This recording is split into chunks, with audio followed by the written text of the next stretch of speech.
Hi friends, welcome to the blog. ನಾನಿವತ್ತು ಹೇಳಕ್ಕೆ ಹೋಗ್ತಾ ಇರೋದು ಐತಿಹಾಸಿಕ ಕೇಂದ್ರವಾದ ಲಕ್ಕುಂಡಿ. ಲಕ್ಕುಂಡಿ ಗದಗಿಂದ 12 ಕಿಲೋಮೀಟರ್ ದೂರದಲ್ಲಿದ್ದು ಗದಗ ಹೊಸಪೇಟೆ ರಸ್ತೆಯಲ್ಲಿ ಇದು ಬರುತ್ತದೆ. ಇದು ಒಂದು ಐತಿಹಾಸಿಕ ಕೇಂದ್ರವಾಗಿದ್ದು 10ನೇ ಶತಮಾನದ ಹೊತ್ತಿಗೆ ಇದು ದಕ್ಷಿಣ ಭಾರತಕ್ಕೆ ಟಂಕಸಾಲೆಯಾಗಿ ಮತ್ತು ಪ್ರಮುಖ ಆರ್ಥಿಕ ಮತ್ತು ವಾಣಿಜ್ಯ ಕೇಂದ್ರವಾಗಿ ಕಾರ್ಯನಿರ್ವಹಿಸುತ್ತಿತ್ತು. ಲಕ್ಕುಂಡಿಯಲ್ಲಿ 12ನೇ ಶತಮಾನದ ಹೊತ್ತಿಗೆ ಮೆಟ್ಟಿಲುಗಳುಳ್ಳ ಬಾವಿಗಳು ಮತ್ತು ನೀರಿನ ಜಲಾಶಯಗಳಂಥ ಸಾರ್ವಜನಿಕ ಮೂಲ ಸೌಕರ್ಯಗಳೊಂದಿಗೆ ಅನೇಕ ಹಿಂದೂ ಮತ್ತು ಜೈನ ದೇವಾಲಯಗಳನ್ನು ಇಲ್ಲಿ ಕಾಣಬಹುದಾಗಿತ್ತು.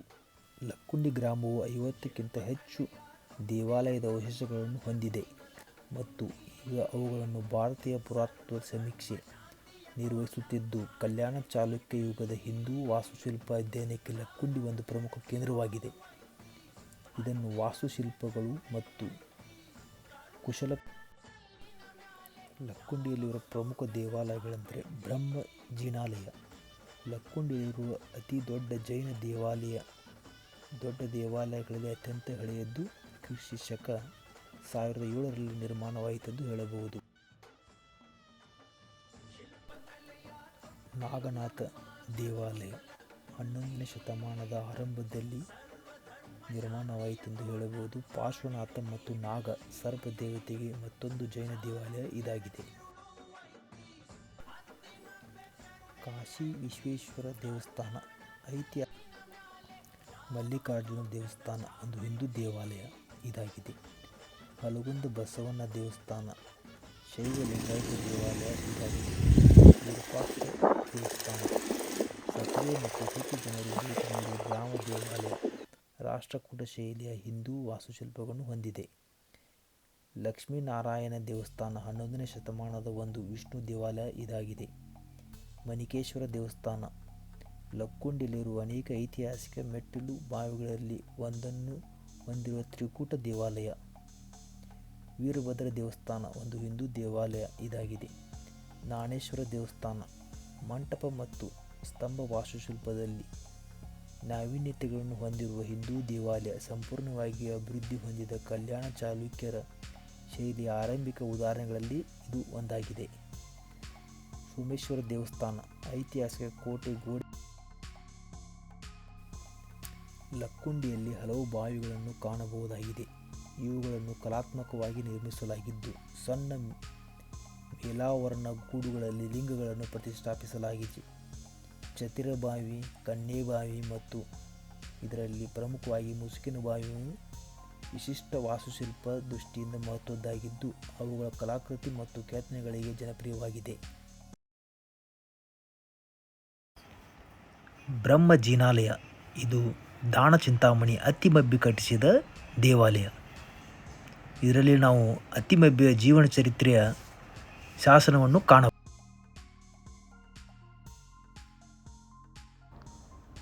ಅತ್ತಿಮಬ್ಬೆ ಕವಿರಣ್ಣನ ಆಶ್ರಯದಾತೆ. ಇವಳ ಆಶ್ರಯದಲ್ಲೇ ಕ್ರಿ. ಶಕ 1993ರಲ್ಲಿ ಕವಿರಣ್ಣ ಅಜಿತ ಪುರಾಣವನ್ನು ಬರೆದದ್ದು.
The tableau.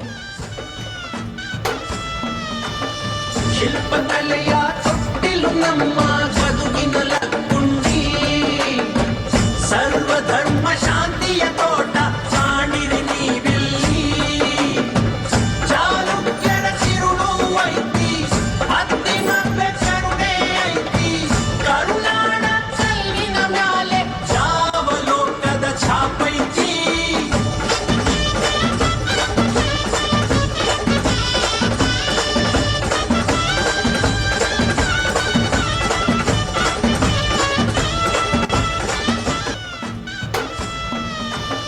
ಶಿಲ್ಪಕಲೆಯ ತೊಟ್ಟಿಲು ನಮ್ಮ ಬದುಕಿನ ಲಕ್ಕುಂಡಿ, ಸರ್ವಧರ್ಮ ಶಾಂತಿಯ ತೋಟ ಕಾಣಿರಿ ನೀವಿಲ್ಲಿ.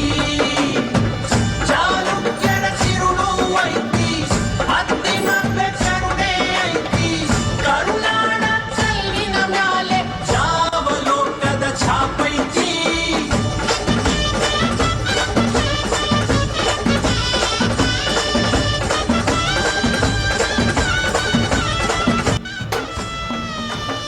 ಶಿಲ್ಪಕಲೆಯ ತೊಟ್ಟಿಲು ನಮ್ಮ